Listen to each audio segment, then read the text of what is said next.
Welcome to Family Policy Matters, a weekly podcast and radio show produced by the North Carolina Family Policy Council. Hi, I'm John Rustin, president of NC Family, and each week on Family Policy Matters, we welcome experts and policy leaders to discuss topics that impact faith and family here in North Carolina. Our prayer is that this program will help encourage and equip you to be a voice of persuasion for family values in your community, state, and nation. And now here's the host of Family Policy Matters, Tracy DeVette Griggs. Thanks for joining us this week on Family Policy Matters.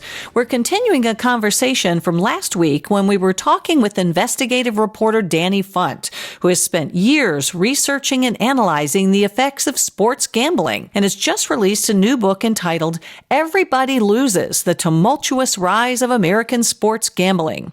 Well, last week we talked about the near split-second decision that reversed years of almost universal opposition to sports gambling, and how the networks and league owners just couldn't help themselves when faced with the prospects of an enormous payoff. Well, Danny Funt, welcome back to Family Policy Matters. Thank you so much for having me. All right, so when we last talked, you had raised concerns about how addicting gambling can be, especially sports gambling, which is instantaneous and right there on your phone. But is it designed to be that way?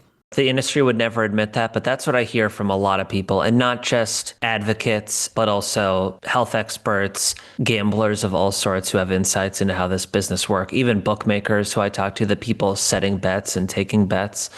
And by the way, I'll explain why, but I just want to pause to point out, addiction is the scariest and the worst case scenario here, and the addiction rates, there's a lot of reason to believe they're growing. But this goes well beyond people who have a full-blown addiction. There are such a broader pool of people who are getting carried away or feel bad about how much time they're spending betting and how much money they're losing, and even just how it transforms their relationship with sports. And sometimes I think we can think of this as a fringe issue, or like, that's sad, but that has nothing to do with me or my family or my community. And I think that would be a big mistake. There's a lot of studies that suggest this is a much more mainstream problem, potentially. Just a couple of quick examples. A third of U.S. sports bettors say they felt ashamed after the fact, thinking about how much money they lost. Half of sports bettors say they're not fully honest with friends and family about how much time and money they spend gambling. So I just wanted to quickly share that, because I always want to remind people this is much bigger than the people who sadly have a clinically diagnosable addiction. But to your question about, is this designed to inspire people to compulsively bet? I'd say yes, no doubt. Both in the types of bets you can place. I was describing last week how there's a real slot machine effect when you're now able to bet on a minute-by-minute basis, as opposed to betting and then waiting a few hours to see the game play out and if your bet's a winner or a loser. And health experts say that definitely can inspire compulsive behavior if you're in that vortex of just hammering away one bet after another. I also think it leads people to do what's called chasing losses, which is if you lose a bet and then you quickly place another to try to make up the money you lost, that's called chasing. And half of sports bettors admit that they've caught themselves chasing losses, which again is one of the telltale signs of a potential gambling problem. Another thing that they do that's so important to understanding why people get carried away is endless enticements to keep you betting. You hear about these new customer promotions where they'll say, here's a $500 deposit match or a $1,000 free bet to get you started. That's a big piece of how they seduce people to sign up in the first place. But they'll then shower you with promotions to egg you on and keep you going, especially if you take a little break. I did a bit, especially when I was writing the book and wanted to have a firsthand understanding of how these products work. And I remember the day my book came out in January, I got a call from FanDuel, and I was thinking, oh boy, what do they want to argue with about what they've just read in the book? It turned out it was a customer service representative from FanDuel saying Danny, we've noticed it's been a while since you were betting. What can we do to get you back? Can we persuade you to get back on your account and keep betting? Well, that's interesting. So, what occurs to me too is we're hearing so much these days about how addictive social media is. We're all concerned about this. We're trying to put up safeguards to keep our kids away, but this seems like it's getting ignored. It does. And I'm glad you brought up kids again, because that's certainly a very dangerous combination, right? The fact that people of all ages, but especially kids, struggle with compulsive use of their phones. And now you've added a notoriously compulsive product that takes advantage of something so many of us love, sports. And just marrying those two things is combustible and awfully dangerous. And I've spoken with educators, especially in North Carolina, who just say, this is such a disaster waiting to happen, because young people, their brains aren't fully developed, particularly the part of the brain that deals with risk assessment. We know that boys in particular are drawn to risky behaviors, and that's something that as they grow up, they have an easier time moderating.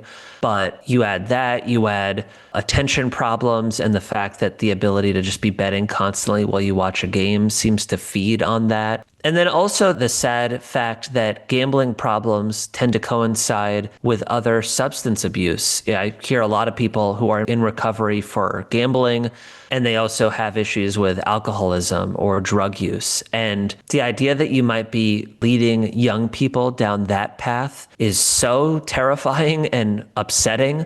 And we don't actually know exactly where that's headed, because gambling is what's called a progressive disorder, meaning it can take years for a problem to set in. I just got an email from someone who read my book and was telling me they were fine until they had a big win. And that was a curse for them and so many people, because you end up chasing that feeling of that thrill of winning a lot of money. I'll close on this point by saying I asked one of the world's foremost experts on youth problem gambling, a man in Canada named Jeffrey Derevensky. I asked him about these alarming rates of youth gambling in the US and what that could mean.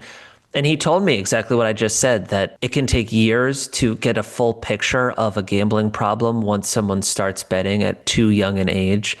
And his words just give me a chill, and I'll never forget them. He said, God only knows where all that is headed as far as youth gambling. So I really think there's good reason for educators and other people in power to help kids out, because this could get out of hand really quickly. So let's talk about some of the signs. I know you said last week that really the problem with this, and why we don't recognize it maybe as being as big of a problem as it is because there aren't a lot of signs like there would be if you were, say, shooting drugs or something. But are there signs? Do we as parents, grandparents, spouses need to be looking for certain red flags? Well, for one, I don't think kids, and I don't want to sound preachy, but from experts I've spoken with, I don't think it's a good idea for kids to be gambling, period. And parents, unfortunately, at this point, I hear sometimes they think, well, there's a lot worse that my kid could get caught up doing. I'll even facilitate them betting through my account, or I'll take, hey, child, tell me what you want to bet. I'll place your bets for you. Keep them out of trouble. I guess I could empathize with what makes them think that, but it couldn't be more wrongheaded. I would really discourage parents from facilitating youth gambling. The other thing for all of us that you might want to think about is, are you thinking of it as a way to make money? Because the odds are just so overwhelmingly not in your favor. If you're deluding yourself to think this is a side hustle or an investment strategy, or you've cracked the code of how to win and this is a chance for you to make money, that's a really irrational thought that's going to cause you a lot of trouble. And the last thing I'll say, and there's a long list of things to look out for, but if the urge to gamble is in the back of your head and you find that you're thinking about sports or you're watching a game and you just can't get rid of that thought of, gosh, I got to place a bet, that's a bad sign. I used to hear from people in recovery for gambling problems. They would tell me it got to the point where I just couldn't watch sports without placing a bet. The idea of just sitting down and watching a game for the game's sake sounded just painfully boring. And now I hear that from a lot of people, especially young people, who say, unless I have a bet on the line and skin in the game, I just have no interest in watching sports. It sounds way too dull for me to spend my time that way. And that's pretty scary for your health, but also, on a more sentimental level, the status of sports fandom. So look out for that as well. There was one sports book, it might have been BetMGM, that had a very apt slogan, which was "Make any game the game." The idea being, if you risk enough money, it's going to look, if you're a bystander, it's going to look like they're watching the Super Bowl or Game 7 of the World Series or the final of the college basketball tournament. Because if you've got that much money to worry about, you are going to be living and dying with every play. And that's very appealing, especially for people who are bored and trying to spice up time spent alone or just an otherwise dull evening. And I spoke with a marketing expert at FanDuel, and they said exactly that it seems from their research like one of the big reasons people are so eager to gamble is because they're lonely and bored and trying to fill a hole in their life, I guess, and contrive excitement that way. And I understand why that's so appealing. Who could deny people in a casino look like they're having a lot of fun sometimes, but you can get carried away pretty fast. And again, it's easy for that to get really overboard and really cause you trouble. Are there ways that we can begin, for those of us that are concerned? Are there policies? Are there state laws that we can begin to enact? What about the ads? Is that a good place to start? Absolutely. In the bigger picture, I'll get into some of those specific reforms, but way too often people feel defeated about this because they say, my state's legalized, the cat's out of the bag, we are where we are. It's very unlikely that the state will revert to prohibition, and so we're stuck with this. And I think that is way too oversimplified because there's so much middle ground between banning it and legalizing it. And we've seen other countries that have had legal sports betting for longer than the US, and they've realized that you can't trust the industry to self-police and you need tighter guardrails. And they've done a lot of things that the US could learn from. So you're right, advertising is one. In other parts of the world, they don't allow advertising during games, what they sometimes call whistle to whistle. And gosh, I remember watching, I think it was a Charlotte Hornets game, and on the screen in one moment, there were 7 gambling ads on the screen, on the court, on the ticker below the game, a watermark on the screen. It just was like, to think that it's that in your face, that could definitely change and maybe do some good. The other thing that I've touched on is education. I just think if we think it's a good idea for there to be health education for kids as young as middle and elementary school, and certainly high school and college, to teach them the risks of drugs and alcohol, I think how could you not also teach them now about the dangers that can come with gambling?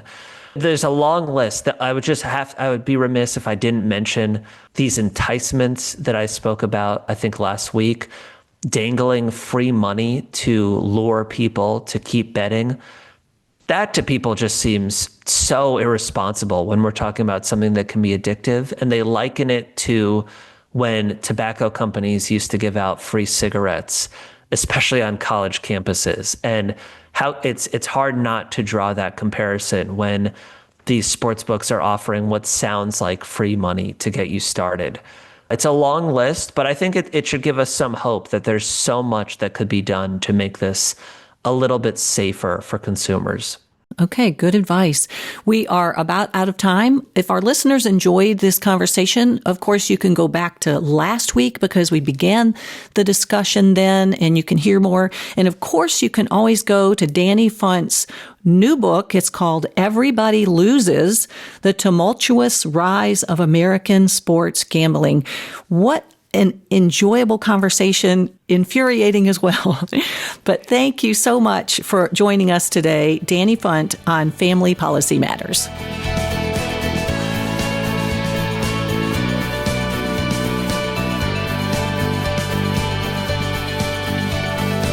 Thank you for listening to Family Policy Matters. If you enjoyed this episode, please subscribe to the show and leave us a review. To learn more about NC Family and the work we do to promote and preserve faith and family in North Carolina, visit our website at ncfamily.org.